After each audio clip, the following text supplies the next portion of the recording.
Hello दोस्तों, welcome to eight talks. दोस्तों, Kotak Mahindra bank का क्वार्टर 1 का रिजल्ट आ गया है। यहाँ पे सबसे पहले आप देख लीजिए, नंबर्स जो है वो करोड़ों में दिए गए हैं। अब मैं इस रिजल्ट को थोड़ा स्क्रीन में एडजस्ट कर लेता हूँ ताकि क्लियर समझ में आए। यहाँ पे देखिए, ये है इस बार का नंबर और ये है पिछला बार यानी कि क्वार्टर 4 का नंबर और ये पिछला साल क्वार्टर 1 का नंबर यहाँ पे दिया गया है। शुरुआत हम यहाँ पे करते हैं सबसे पहले टोटल इनकम के साथ। इस बार कितना है? 8,582। पिछला बार कितना था क्वार्टर 4 में? 8,892 और पिछला साल क्वार्टर 1 में था 7,831। पिछला साल के मुकाबले तो यहाँ पे कंपनी का इनकम बढ़ गया है और अगर पिछला तिमाही के मुकाबले आप यहाँ पे देखिएगा तो फ्लैट देखने को मिलेगा, हल्का सा घटा है ऐसा आप कह सकते हो। ठीक है, अब यहाँ पे थोड़ा कंपनी का खर्चा देख लेते हैं। यहाँ पे देखिए टोटल एक्सपेंस लिखा हुआ है। इस बार कितना है? 5,798। पिछला क्वार्टर यानी कि क्वार्टर 4 में था, देखिए यहाँ पे 5,552 और पिछला साल क्वार्टर 1 में था 4,941। पिछला साल के मुकाबले तो यहाँ पे कंपनी का खर्चा बढ़ गया है, लेकिन अगर पिछला तिमाही के मुकाबले आप देखिएगा तो फ्लैट देखने को मिलेगा। हाँ, थोड़ा बहुत बढ़ा है। अच्छा, एक चीज यहाँ पे गौर कीजिए, ये जो एक्सपेंस है इसमें अभी तक प्रोविजंस को इंक्लूड नहीं किया गया है, सिर्फ और सिर्फ कंपनी का एक्सपेंस लिखा हुआ है यहाँ पे। अब देखिए, यहाँ पे कंपनी का प्रॉफिट लिखा हुआ है, ऑपरेटिंग प्रॉफिट है, रॉ प्रॉफिट है, ऐसा आप कह सकते हो। सिर्फ इनकम में से एक्सपेंस को हटा के कंपनी के हाथ में जो बचा है वो यहाँ पे लिखा हुआ है। अभी भी इसमें से एडजस्टमेंट होना बाकी है, मतलब टैक्स का एडजस्टमेंट होगा, फिर प्रोविजंस को घटाया जाएगा, उसके बाद कंपनी के हाथ में नेट प्रॉफिट निकल कर आएगा। पहले आप प्रोविजंस देख लीजिए, यहाँ पे लिखा हुआ है ऑपरेटिंग प्रॉफिट से प्रोविजंस को घटाया जाएगा। इस बार कितना है? 23। पिछला बार तो यहाँ पे नेगेटिव में था, बहुत अच्छा बात है। और पिछला साल देखिए 703।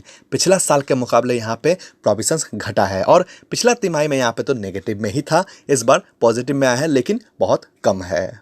प्रोविजंस जितना कम होता है उतना ही अच्छा होता है। यहाँ पे मैं थोड़ा सा प्रोविजंस के बारे में समझाना चाहूँगा। जो लोग पुराने हैं उनको तो पता ही है, वो चाहे तो यहाँ पे थोड़ा सा स्किप कर सकते हैं।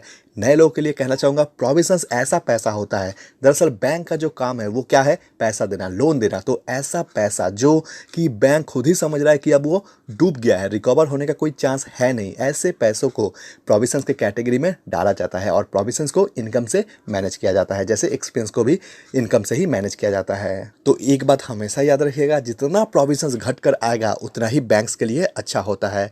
यहाँ पे देखिए, ऑपरेटिंग प्रॉफिट से प्रोविजंस को मैनेज किया गया है, मतलब ऑपरेटिंग प्रॉफिट से प्रोविजंस को माइनस किया गया है, उसके बाद कंपनी का यहाँ पे प्रॉफिट निकल कर आया है। लेकिन ये जो प्रॉफिट है ये बिफोर टैक्स है, यानी कि अभी भी इसमें एडजस्टमेंट होना बाकी है, टैक्स का एडजस्टमेंट होना बाकी है। यहाँ पे देखिए टैक्स लिखा हुआ है, टैक्स एक्सपेंस, टैक्स यहाँ पे एडजस्ट हुआ है, उसके बाद कंपनी का नेट प्रॉफिट निकल कर आया है, जो कि यहाँ पे लिखा हुआ है। इस बार कोटक महिंद्रा का नेट प्रॉफिट है 2,071।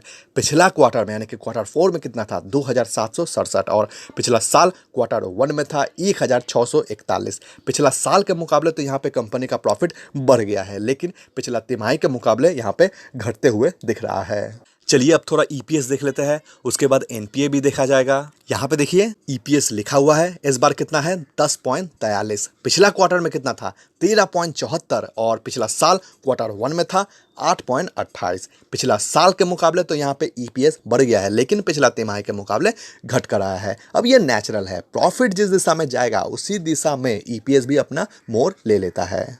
उसके बाद यहाँ पे देखिए एनपीए लिखा हुआ है। एनपीए बहुत इंपॉर्टेंट पार्ट होता है। एनपीए मतलब नॉन परफॉर्मिंग एसेट, ऐसा पैसा जो 90 दिन से ज़्यादा हो गया है और रिकवर नहीं हो रहा है, ऐसे पैसों को बैंक एनपीए के कैटेगरी में डाल देता है। तो एनपीए भी जितना कम आएगा उतना ही अच्छा होता है। इस बार एनपीए कितना है? ग्रॉस एनपीए को देख लेते हैं, 6,378।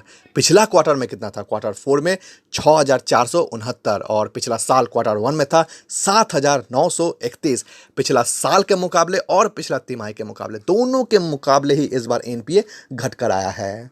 चलिए, बहुत अच्छा बात है, प्रोविजंस और एनपीए दोनों में ही कंपनी का बहुत अच्छा पकड़ देखने को मिल रहा है, दोनों ही कम होते हुए दिख रहा है। ये काफ़ी फायदा देगा इस बैंक को और इस कंपनी के शेयर होल्डर्स को आगे जाकर। अब यहाँ पे देखिए नेट एनपीए लिखा हुआ है, परसेंटेज के भी फॉर्म में दिया गया है, आप चाहो तो देख सकते हो। तो दोस्तों, ये था कोटक महिंद्रा बैंक का इस बार का परफॉर्मेंस, क्वार्टर 1 का रिजल्ट। इनकम वगैरह फ्लैट है, प्रॉफिट थोड़ा घट कर आया है, लेकिन प्रोविजंस में अच्छा कंट्रोल देखने को मिला है। एनपीए घट कर आया है, जो कि बहुत अच्छा बात है। लॉन्ग टर्म में इसका फायदा जरूर मिलेगा बैंक को भी और कंपनी के शेयर होल्डर्स को भी। तो अगर आपके पास ये शेयर है तो आपको टेंशन लेने की जरूरत है नहीं, क्योंकि कंपनी बहुत अच्छा कंपनी है। तो अभी के लिए बस इतना ही। वीडियो में दिए गए जानकारी अगर आपको पसंद आया होगा तो इस वीडियो को एक लाइक जरूर कीजिएगा, और अगर चैनल पर नए हो तो इस चैनल को सब्सक्राइब करके रखिए, क्योंकि शेयर मार्केट से जुड़ा हुआ अपडेट हम इस चैनल पर लाते रहते हैं। तो हम मिलते हैं नेक्स्ट वीडियो में, तब तक के लिए गुड बाय।